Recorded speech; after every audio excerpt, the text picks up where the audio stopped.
Hoje vamos explorar juntos um tema bem interessante, né? Sobre amor, relacionamentos e aquela nossa mania de pensar em posse, meu isso, minha aquilo.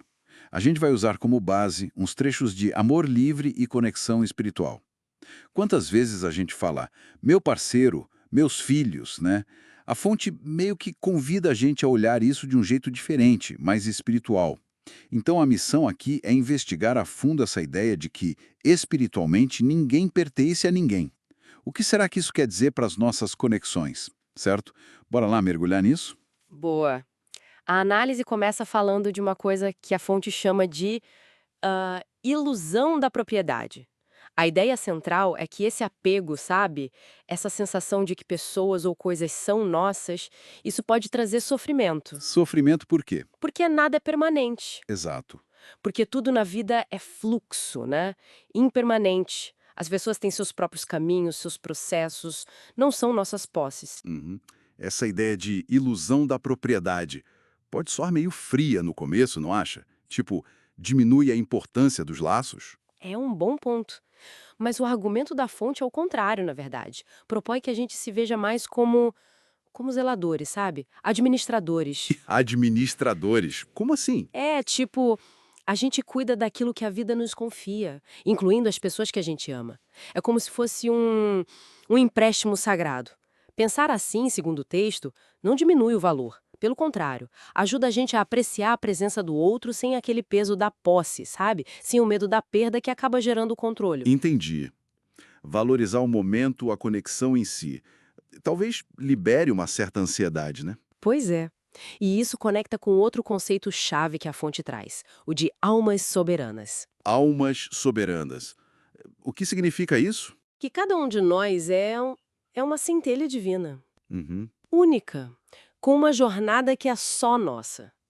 Somos seres espirituais completos na nossa essência, sabe? Trilhando nossos próprios caminhos de aprendizado. Uhum. E se a gente parte desse princípio, de que o outro é um universo em si, não uma extensão minha. Aí o amor pode se transformar. De que forma? Bom, ele deixa de ser aquela tentativa de moldar o outro para o que a gente quer ou precisa, né? E passa a ser um apoio genuíno para que a outra alma seja autêntica. É uma mudança de perspectiva bem grande, hein? Deixar de tentar completar ou ser completado para simplesmente caminhar junto, respeitando a individualidade de cada um. Exatamente. E aí o amor fica mais puro, menos condicional, talvez. A gente aprecia o outro por quem ele é, na jornada dele, com as escolhas e aprendizados que são dele. Nosso papel vira mais o de testemunhar e apoiar esse florescimento, não o de direcionar ou possuir. A fonte até usa uma imagem para explicar isso, né? A da dança. Fala da diferença entre interconexão e emaranhamento. Como é isso? Imagina dois dançarinos que são muito bons juntos. Na interconexão, eles se movem em harmonia, um respondendo ao outro, criando algo lindo. Mas cada um tem seu eixo, sua liberdade, tem respeito, tem fluxo. Certo, conectados mas livres. Isso. Seria como a grande teia da vida, né? Onde tudo está ligado, mas cada fio é distinto. E o emaranhamento, então, seria o oposto. Seria quando um tenta controlar os passos do outro. Quando a dança vira, sei lá, uma disputa por domínio. Um se agarra no outro por insegurança, talvez por causa daquela ilusão de posse que a gente falou. Ah, entendi. A leveza se perde. Exato, a beleza some, a individualidade é sufocada. O texto sugere que o emaranhamento acontece quando a gente esquece dessa soberania do outro. Puxa, faz todo sentido visualmente. E o fascinante nisso tudo, então, é que a conexão mais profunda não viria do controle, mas justamente do respeito pela liberdade de cada um. Precisamente. A profundidade viria de honrar essa autonomia. É nessa dança de energias que se encontram, mas continuam distintas, que a conexão mais autêntica pode acontecer. Uma união sem aquela fusão que apaga o indivíduo, sabe? Certo. Muito bom. E como a gente, traz isso para a prática, para o dia a dia? Quais seriam os passos que a fonte sugere para viver essa tal liberação espiritual nos relacionamentos? O texto aponta alguns pilares que a gente podia resumir como liberar e receber. Primeiro, liberar a necessidade de controlar as escolhas do outro. o caminho do outro. Isso não é ser indiferente, né? Não, de forma alguma, é um respeito profundo pela jornada da outra pessoa. Segundo, confiar nesse caminho individual, mesmo quando a gente não entende direito. Terceiro, praticar um amor mais leve, mais incondicional, que celebra o ser do outro com menos foco em expectativa ou condição. E tinha mais um ponto importante, né?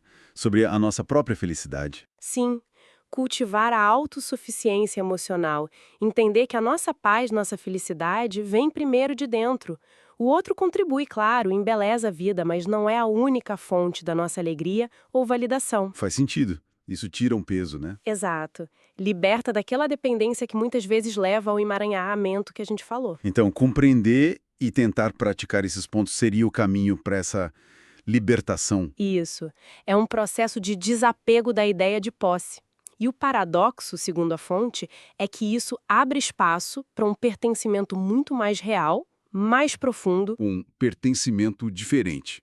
Sim, aquele que vem da conexão genuína, de coração para coração. Baseado na liberdade e no respeito mútuo. É uma mudança radical na forma como a gente entende o nós. Então, para a gente amarrar a ideia central, essa mudança de mentalidade, de posse, para zelo, para administração, né? E respeito pela soberania de cada alma. Isso não enfraquece o amor. A proposta é que, na verdade, o aprofunda. Torna o amor mais livre, mais autêntico. Exatamente. E isso, sabe, deixa a gente com uma reflexão importante para levar. Se a gente realmente abraçar essa liberdade espiritual nos nossos laços, nos nossos afetos, como será que isso poderia transformar nossa visão de compromisso, de responsabilidade? Como esses conceitos podem ser fortes e presentes sem depender daquela noção tradicional de propriedade mútua? Fica aí a questão, né, para a gente pensar.